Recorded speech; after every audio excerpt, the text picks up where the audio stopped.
Your beard is going to be one of the first things that people notice about you. After all, it is pretty much right in the center of your face, and there's not really much more you can do to ensure that you make a good first impression and clean up your appearance than to clean and shape up your beard. And that is what we're going to do here today. I have deliberately left my beard pretty much unclean and unshaven for about a week, so I can show you guys exactly what my grooming routine is, the products I use, how I use them, and my kind of methodology when it comes to fixing up my beard, making it look presentable, so you can go from this to this. So no more talk, let's get into step one. If you're anything like me, or most guys out there for that matter, your beard hair tends to go everywhere. Some stick up, some stick out, some lay down, it's all over the place. And the first step is going to be evening things out overall. If you are used to the beard lifestyle already, chances are you know what trimmer setting works for you. To keep my beard short but still looking full, I set mine to about 9mm. If you've got a medium length beard, you're probably looking at about 15mm upwards. And for longer beards out there, you probably don't even need a guard. You just need to take the trimmer itself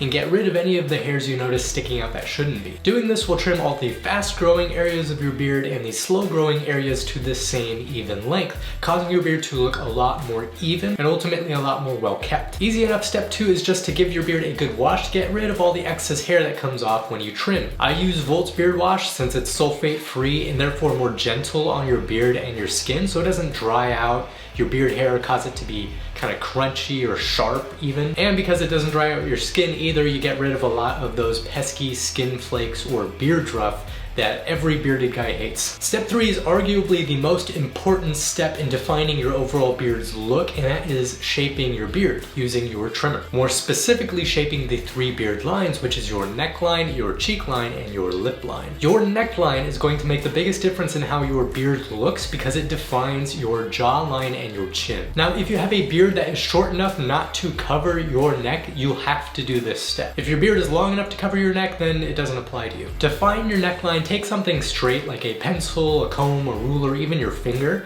and what you want to do is look straight forward. Take that straight object or your finger, put it at the base of your chin, and slide it underneath your chin backwards until it hits the crease of your neck. Lift your head upwards and look where that crease has become, and you will find that that point is your perfect neckline, where your beard hair should end. Now follow that line directly across underneath your jaw to the points of your jawbone, and you can trim that perfect neckline all the way across, getting rid of all the hair underneath it. Now take that same straight object, lay it across your cheek where one point reaches the top of where your ear meets your head, and the other point goes down to the corner of your lip. Any hair above that line should be trimmed. Not many people have too much hair above this line, but if there is any, you should trim it or shave it off. Last but not least, your lip line. Your lip line is entirely up to you. A lot of people decide to grow their lip line out and give it kind of a Western beard slash mustache hybrid look, which is a cool look. Some guys like me just like to simplify it,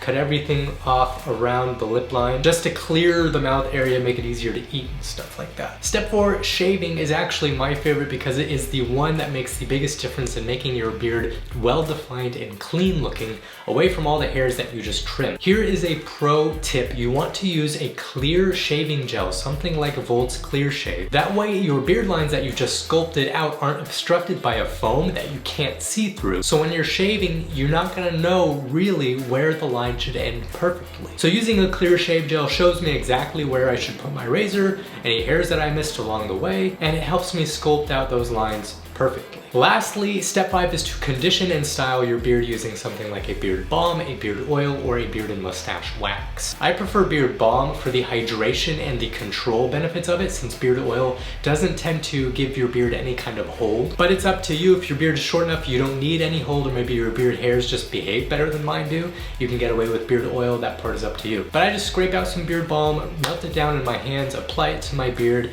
and everything is going to be looking good in the right order. And last but not least, if you like to have extra control, or maybe your beard hairs are extra crazy, or if you're trying to style your beard, give it a little handlebar like I may try to do sometimes, you're gonna want to use some beard and mustache wax. Just use the included spatula, scrape a bit of that stuff out, melt it down your fingertips, apply it where you need it. This stuff is great. It's natural, it's pine scented, it lasts all day. And that is it, guys. You now have a perfectly groomed, well-polished beard at home in no time with some awesome products. Check out Volt if you're curious about about any of these products, link will be in the description. Leave us a comment about which step was your favorite, or if you have any tips to give to us. And don't forget to like and subscribe to keep up to date with the Volt Grooming channel, new products, new videos, everything. And I'll see you guys in another Volt video.